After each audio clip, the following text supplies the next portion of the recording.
अब देखो, सोना का जो टुकड़ा होता है ना, सोना के बड़े ब्लॉक से टूट के अलग भी हो जाता है ना, फिर भी उसकी कीमत उतनी ही आंकी जाती है जितना सोने के बड़े टुकड़े की आंकी जाती है। उसको उसी भाव से मार्केट में वैल्यू तय किया जाता है। सोने के जो आइटम होते हैं ना, उसको आप इस्तेमाल करते हो, समय के साथ गंदा हो जाता है, तो उसको हम क्या करते हैं, बहुत अच्छे से हल्की गुनगुने गर्म पानी में हल्दी डालते हैं और साफ़ कर देते हैं। फिर से जो सोना का आइटम है उसी तरह अपनी रौनक, अपनी चमक ले लेता है।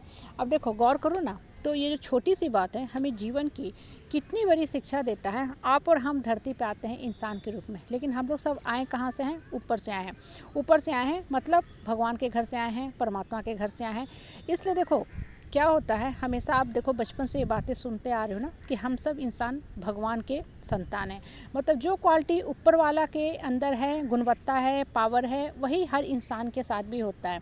लेकिन होता क्या ना कि जब हम धरती पे आते हैं उस समय तो कुछ समय तक हम अपनी गुणवत्ता के साथ जीते हैं, लेकिन जिस समाज, परिवार, परिवेश में हम रहते हैं ना, वहाँ हम नकारात्मक एटमॉस्फेयर, इमोशन, लोगों से घिरे रहते हैं। तो धीरे धीरे क्या होता है कि हमारी अपनी जो अच्छाई है, जो हम ऊपर से लेके आए हैं, वो फीकी पड़ने लगती है, घटने लगती है, कम होने लगती है। तो हम अपनी ओरिजिनल जो क्वालिटी है, पावर है, मनोबल है, आत्मा की जो शक्ति है, वो सबको भूल जाते हैं।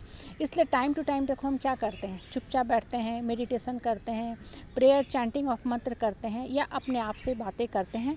तो होता क्या है कि आपको ये पता चलता है, ये एहसास होने लगता है कि हमारे अंदर जो है कितनी शक्ति भरी हुई है।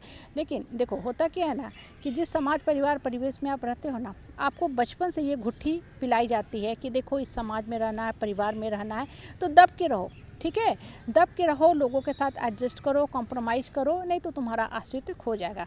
देखो पहली बात ये हमेशा दिमाग में गांठ बांध लो, अपने आप से हमेशा कहो कि कोई भी रिश्ता दब के, दबा के, डर के, डरा के, रो के, रुला के नहीं चलता है। रिश्ता चलाने के लिए भावना, फीलिंग, इमोशन जो होता है, मूलभूत कंटेंट होता है, आधार होता है। अगर आप प्यार और भावना से चलाओगे तभी रिश्ता चल सकता है।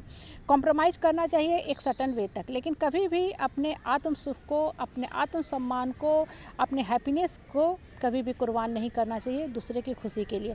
लेकिन होता क्या है ना कि जिस समाज, परिवार, परिवेश में आप रहने लगते हो ना, तो शुरू में आप एडजस्ट करते हो, कॉम्प्रोमाइज़ करते हो, तो धीरे धीरे लोगों के मन में ना ये गलतफहमी बैठना शुरू होती है कि इस इंसान को और भी हम दबा सकते हैं, झुका सकते हैं, तो हमेशा ही हमेशा आपके साथ इसी तरह का व्यवहार करते हैं कि आपको दबाते रहें। और इन द मीन टाइम समय के साथ क्या होता है ना कि आपको चूँकि दबने की आदत पड़ जाती है, तो सब लोग आपके साथ इसी तरह का ट्रीट करते हैं, और उसके बाद आपको समझ ही नहीं आता है कि मेरा जीवन किस दिशा में चल गया और क्यों ऐसा मेरा जीवन का दशा जो है दुर्दशा में कन्वर्ट हो गया, क्यों नहीं हम इस चीज़ को रोक पा रहे हैं। और आप अपनी आत्मा की जो शक्ति है, मूलभूत शक्ति है, जो पावर है, उसको आप भूल जाते हो।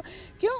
क्योंकि रोज़मर्रा की जो जीवन होती है ना, लोगों को खुश करना, लोगों के सर्टिफिकेट पे जीना, लोग आपके आते हैं रुला के, डरा के, धमका के जाते हैं, इन सब चीज़ों में आप इतना उलझ के रह जाते हो कि कभी अपने अंदर आप झांकना शुरू ही नहीं करते कि मेरे अंदर कितनी शक्ति भरी हुई है, कितनी अदम्य पावर भरी हुई है और हम कैसे उठ सकते हैं।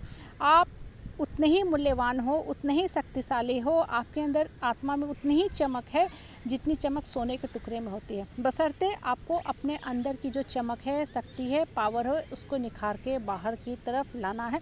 और ये तभी पॉसिबल है जब आप सिर्फ और सिर्फ ऊपर वाला से बैठ के बात करोगे, ना कि लोगों से। क्योंकि आपको भी ना एक अजीब सी गंदी लत लगी हुई है कि जब तक लोगों के पास बैठोगे नहीं, उनसे अपना दुख नहीं शेयर करोगे, लोगों के हाँ में हाँ नहीं करोगे, या लोग जब तक आपकी पीठ ना थपथपाएंगे, आपको जो अंदर का एडिक्शन ना वो कंप्लीट नहीं होता है। इसलिए आप वही बेकार के वाहियात लोगों के पास चले जाते हो, बातें करते हो, फिर उनसे गलत बातों जो होते हैं, निगेटिव उनके इमोशन होते हैं, उसको अपने दिमाग में भरते जाते हो। इन द मीन टाइम क्या होता है कि आपकी पूरी जो शक्ति है ना, वो संकुचित होकर ख़त्म होना शुरू हो जाती है और आपको पता ही नहीं चलता कि अब हम कैसे निकले।